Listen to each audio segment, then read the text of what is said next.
Did you suggest, as Mr. Ruveni wrote, that DOJ would need to consider telling the courts, fuck you, and ignore any such court order?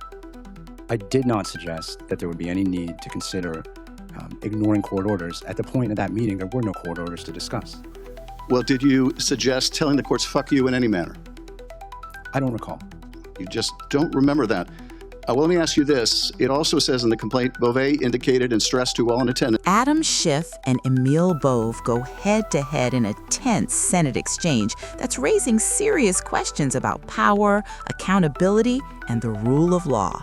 The moment quickly turns heated as Schiff presses hard on allegations tied to internal Justice Department decisions. Is this just politics or something deeper?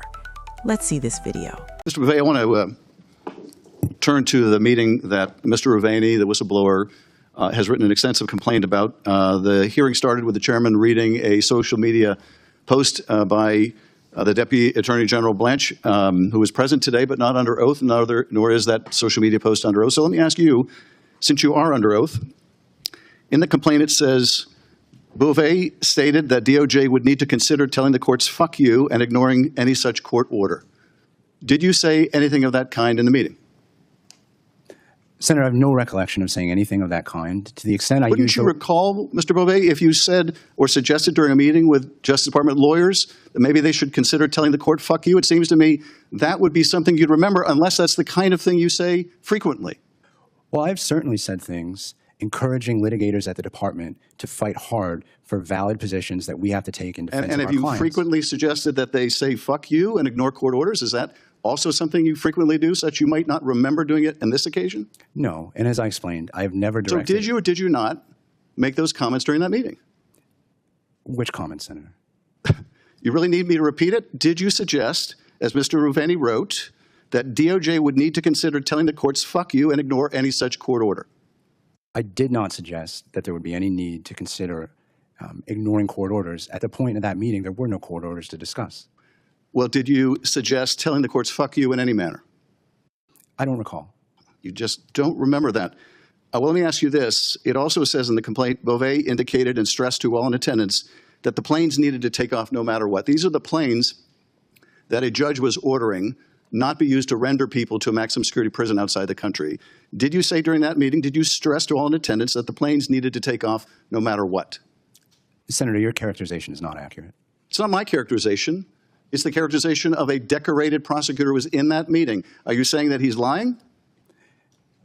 As I said at the beginning of the hearing. No, I'm not interested in what you said at the beginning of the hearing. I'm interested in whether you stressed to people in attendance that the planes needed to take off no matter what. Did you say that? I certainly conveyed the importance of the upcoming operation. Well, don't paraphrase here. Did you tell people in attendance the planes needed to take off no matter what? I don't recall the specific words that I used. Wouldn't you recall saying that if you had instructed that the planes needed to take off no matter what, including whether the court ordered otherwise? You wouldn't remember that? This is a mischaracterization, Senator. There were no court orders at this point. Well, there was a court order, wasn't there? No, wasn't there a court order by Judge Boasberg, if not in this specific case, then in related cases, that people not be sent out of the country until the court could rule? Wasn't there a court order? Not at the time of that meeting, Senator. Did you participate in the decision not to disseminate that oral court order prior to the written court order to other agencies so those planes would not take off, so those planes would turn around? Were you involved in the decision to withhold that court order from the responsible agencies? I think it's clear that I participated. Yes or no? I participated in this matter, and I'm not going to get into the contents of legal advice. I did over the course of time, as many lawyers have. No, I'm not interested in over the course of time. I'm interested in whether you participated in the willful violation of court orders as alleged in this complaint. Let me ask you this, Mr. Bove, if there are notes of that meeting, will you provide them to this committee? I defer to the committee and to the executive branch on the procedure. And if the committee requests them, will you provide those notes to the committee? I defer to the executive branch on the handling of that request. And let me ask you about notes from another meeting, which you're contesting here, and that is the meeting over the decision to dismiss the case in New York, the corruption case against the mayor of New York. According to Ms. Sassoon, the U.S. attorney at the time, during the meeting with Adam's attorneys, where she described Adam's attorneys repeatedly urging what amounted to a quid pro quo, that you admonished one of the lawyers in the room to stop taking notes. Is that true? I don't believe I instructed that attorney to stop taking notes. I did remark on the fact that he was taking extensive notes, yes. And why did it concern you that he was taking notes of that meeting? Because at that point in the meeting, we were discussing who was responsible for media leaks, and I was making the point that only the prosecutors had created an extensive record that could support detailed leaks. And you were concerned, were you, that information about this potential quid pro quo might become public? Was that the concern? I've explained that there was no quid pro quo. Will you provide the notes of that meeting, which you, according to the U.S. Attorney, instructed be collected at the end of the meeting? I think a member of my staff may have given that instruction outside my presence, and I defer to the committee and the executive branch on records requests and how those should be handled. Well, I would request that we seek these records, which go to the truthfulness or lack of truthfulness of this witness. There's a reason why, if I may, my colleagues have gone over at least as much as this. There must be a reason why prosecutors quit rather than following orders from you they considered unethical. There must be a reason why prosecutors complained about you in your own office, why defense attorneys complained about you in your own office, why the judge in the case involving the dismissal of the charges in New York said everything here smacks of a bargain. You testified earlier that the objective evidence overwhelmingly made it clear that it was not a bargain. That there must be a reason why everyone disagrees with you, Mr. Bove, and people feel it necessary to give up a job they love at the Department of Justice and quit because they won't go along with what they consider unethical and immoral orders from you. There must be a reason why that is so true of so many, and this court needs to get to the bottom of it. I yield back. Thank you, May I make Senator a parliamentary inquiry? Go ahead, sir. Thank you, Madam Chair.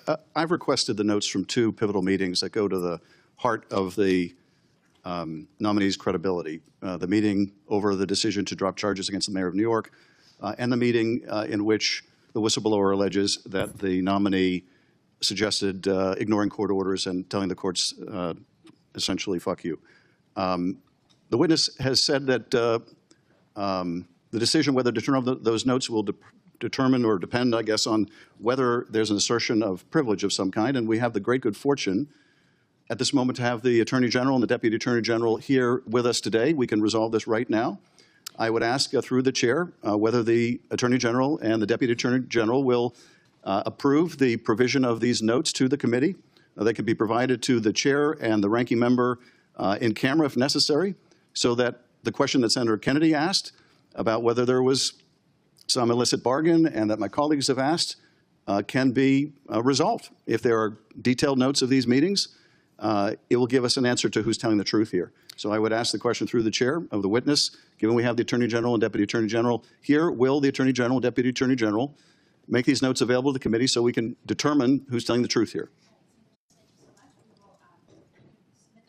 For the record, and certainly any requests for information can be submitted to this committee, and they will ask for those. Thank you so much. We're also going to turn it over to Ranking Member Durbin, who had some letters, I believe, he wanted to introduce for the record. Well, I'd like to join Senator Schiff in his request. I think that if these notes exist, they would answer the questions which the witness was unable to answer.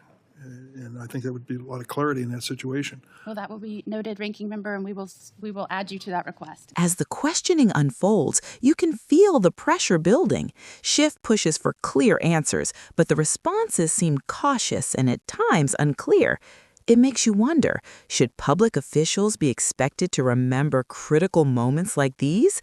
And when answers are vague, does that help or hurt public trust? This situation highlights something important about government transparency. When decisions affect people's rights or legal processes, clarity matters. If key details are missing or avoided, it can create doubt. So ask yourself, how much accountability should we demand from leaders in positions like this? In my view, moments like this are not just political drama. They are lessons in how democracy works and sometimes struggles. It reminds us why oversight matters. What do you think? Was this a fair line of questioning or too aggressive? Drop your thoughts below and don't forget to like and subscribe for more breakdowns like this.